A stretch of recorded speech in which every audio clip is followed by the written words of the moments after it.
Roger Rasheed, welcome to Cinema Sessions.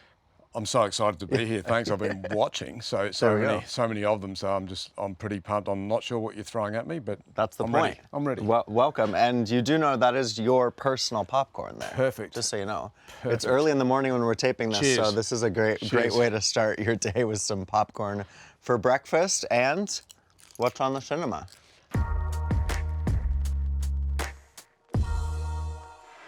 So 2004, Lleyton Hewitt taking on Rafael Nadal. And what were people saying about Rafa at this point? Lleyton Hewitt obviously was an established superstar, but Rafa was just really starting to turn some heads. Yeah, and if you watched the juniors and you watched the world's best juniors and you watched Rafa, you knew that this young man was coming. And so we were very aware of his tennis and how potent his tennis game was. And when you're young and you've got no fear, and Rafa looked up to Lleyton. Rafa looked up to Lleyton because of the work ethic Lleyton had, his commitment and hunger, that competitive mongrel, you would like to say, that Rafa definitely brought to the table as well. Yeah. So it was exciting for Lleyton to play him, but it was also a little nerve-wracking because we knew what was turning up. And I was always fascinated by watching Rafa because we were trying to pick him apart and also trying to sort of work out where he was going to end up.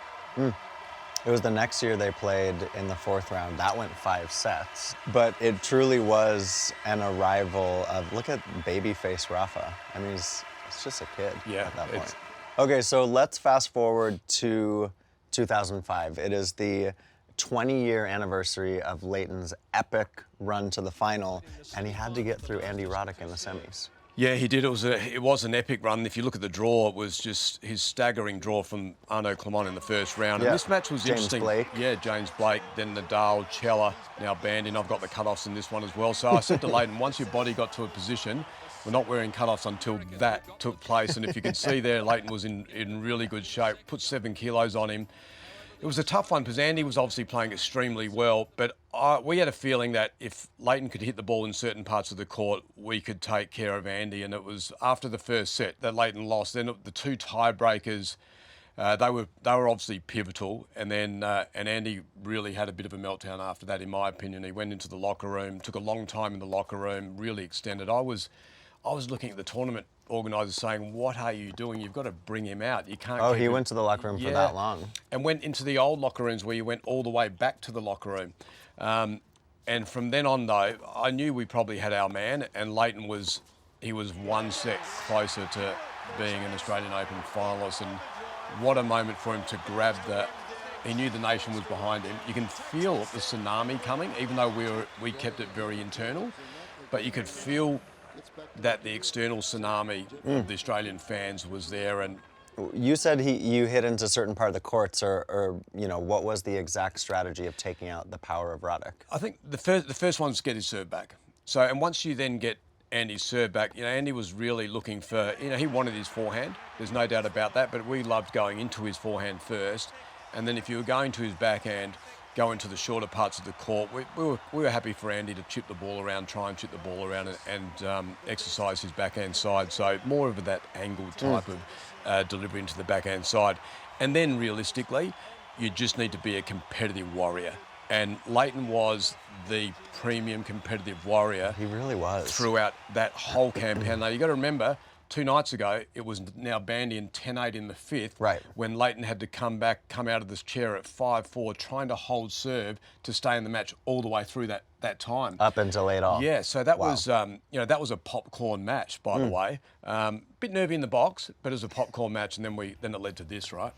Okay, so this is still one of the most watched Australian TV events in history. Yeah. What did the moment feel like arriving at this stage of the final? Pretty good. We had everything in play. Obviously, the Federer match that Safin played was epic. We just knew that... Yeah, he saved a match point. Yeah, and so the big thing for me was, could Lleyton play with an enormous amount of variety the whole time? Because Safin loved standing and delivered. And when he delivered... Oh, that was not a bad shot. I didn't actually mind that. When he delivered a blow from the middle of the court, it was hard to handle. It would go flat and hard to you, so you couldn't really change directions too well. Lleyton did a great job of that in the first set, and then Safin started to find his range. I think from then on he served 73% of first serves in Nick, and started hitting very freely, and that ended up becoming a little bit of an issue that Leighton couldn't get hold of on the court. And they're small moments, aren't they? And Safin was outstanding after that period. So it wasn't a tennis match where Leighton felt the pressure. I thought Leighton played so freely coming out of that match, and you just got to tip your hat off to someone like Marat Safin who did defeat Roger Federer in the semis in that match. But were we stung by it? I'm still stung by it. Yeah, are you? 20 years later. Of course. I'd like to throw the popcorn at the screen. To be honest, you want to climb into the screen? Yeah, I'd like to change a few of those points. But it sounds like there's a difference between that and full-on regret. It doesn't sound like you guys have regrets. Super proud. I mean, if you knew what we were doing behind the scenes for 2.5 years to get to that position, adding the extra kilos on his body, looking at different ways of winning tennis points, not the old traditional way, because you needed to be continually evolving as an athlete. And then navigating what the 2 weeks looks like and what you do in your off days, just to have the fuel tank every single time you play. So there was so much detail around it, but then to make things very simple in Leighton's mind and just go out and play, his aggressive competitive tennis and take on the challenge. And he loved doing that. It was a tough moment here, a proud moment. You've got to be proud of what happens. If you're putting it all out there, you can look at each other, shake hands and say, how good was that journey? We're gutted with the result, but let's not reflect on that.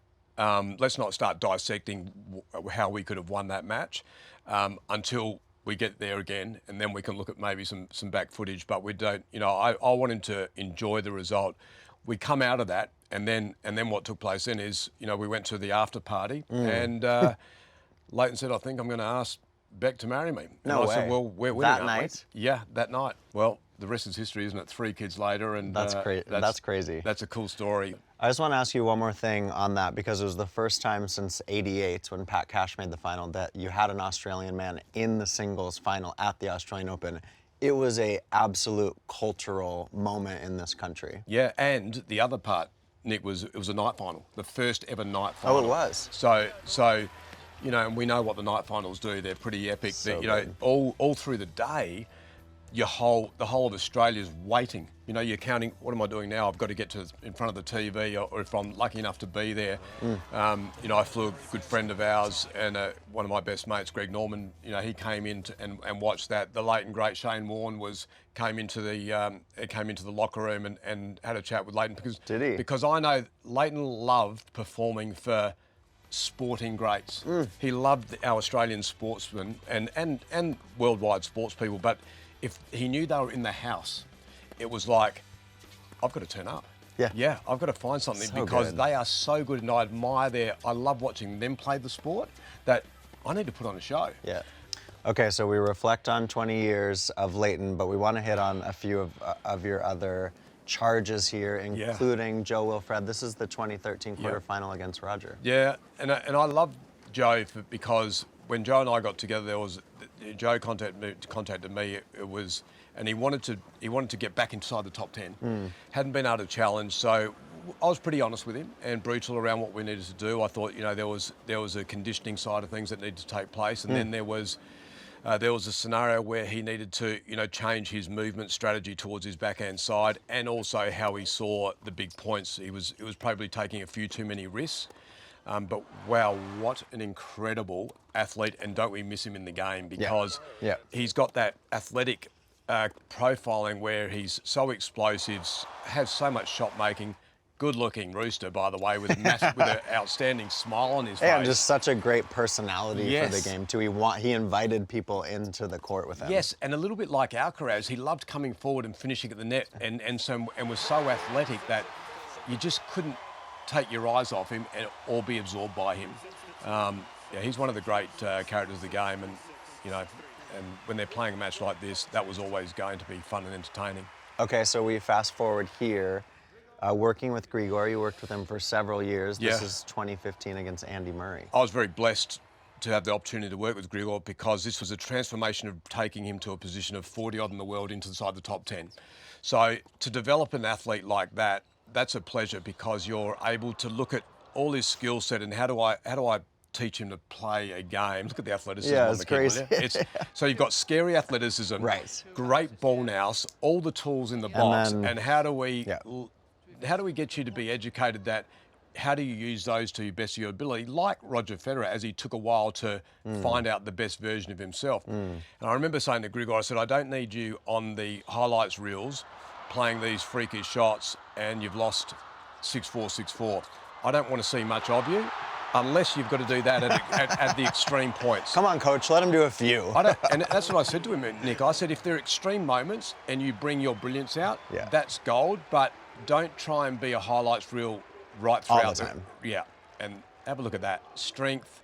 He's got a creative mind to see that he could hit that winner as well, and that's the beauty of Grigor. So how do you give him his creativity but sharpen the tools? And he was one of the great people to work with because he loved the information, loved playing Andy, the challenge that Andy would bring to him, and you know he was trying to become a top 10 player. So when you put all that package together, and he was one of the special people to work with, and we still have he's like a son to me, and so too is this man here. Well, you worked with Gaël from 2008 to 11, and the fact that he's still out there, Gaël Monfils had a magical 2025 AO. He is. It's extraordinary. It's not extraordinary in the sense, again, like Grigor, Gaël was someone in the 40s, hadn't entered the top 10. And so When you started with him. Yes. So to, again, navigate that and actually allow to find out what was the purpose for Gaël being out on the tennis court. What were his passions? How, so once I actually discovered all that, what he saw through his lens, I was able to, again, get him to be a really proactive type of tennis player, not the slider man that everyone wanted to see sideways. Right. Nick, I wanted to see some real positive, proactive tennis going forward because he had so many weapons and he had an athletic profile that was so super. In fact, have a look at my players. Have a look at their athletic profiles. I mean, how good is it to work with that great you're talent, attracted to that kind of athleticism. Well, and weapons, because you can, when you've got weapons, you can sharpen them, you can use them, and you can take them to war. And Gaël's a beautiful soul. The fact that he's still playing now does not surprise me. His athleticism has not changed. His speed's still there, and he's got power. He can generate power and change the speed. So I actually picked him to beat Taylor Fritz, to be honest. You did? Yeah, because I didn't think he would get into the zone that he got into. There was 2.5 hours there where he was in vintage Gaël Monfils zone. Tennis heaven, yeah. And I'm sitting there commentating that match, and I know that it's now going to be very hard for Taylor Fritz to win that match because of what ball was coming off his racket. But what a beautiful soul. He bought into really good hard work, but I had to give him his creative fun as well. Yeah. I had to learn to dance a little bit, learn to sing some sort of things. I had to give him his little piece of entertainment so I could get 100% of his dedication.